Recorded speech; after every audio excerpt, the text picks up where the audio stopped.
evet bir değişik olmuşum ve ben ustam. Kafam 1 milyon ama suskun güçsüz haldeyim. Beni bana adayım, siz üstüme gelmeyin. Suskun haldeyim dedim, susmayacağım dinleyin. Benim adım Yusuf Mehmet, 18'lik insanım. Bu yaşımda yıkılmışım, sakın canlı sanmayın. Kimsesiz bir çocuk gibi yapayalnız kalmışım. Yalan hayatta yok işte, sığınacak limanım. Sağ olasın be anam, sen hep benim yanımdaydın. Sen de olmasan inan ki çoktan ben yol almıştım. Hayatım hep anlamsızdı, benden yana olmadı.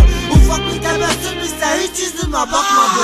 Madde ve de dumanımla bombok olmuş hayatım. Neden anam, neden ustam, neden böyle Allah'ım? Ben de gülmek istiyorum lan, yok mu benim hiç hakkım? Neden olmasın benim de sıcacık bir yatağım? Metalliksizim ben ulan, 1 milyonum yok cebimde. Kağıt kalemim yetiyor, o da şu an bak elimde. Sözüm bitmez hiçbir zaman, benim tahta bu dilimde. Malı mülkü istemem ben, sevgi olsun şu kalbime. Çok şey değil bence ulan söylediğim bu istek. Ufacık da olsa bile hafiften bir gülümsemek. Gülümsemek istemek, içinden hiç gelmemek. Bu nedenle bu hayata hep bu yüzden yenilmek. Alın yazın bu değil lan, film gibi bu sahne. Yaşadığım bu olaya şimdi gel de üzülme. Haksız mıyım söyleyin siz, yaşantımın amacı ne?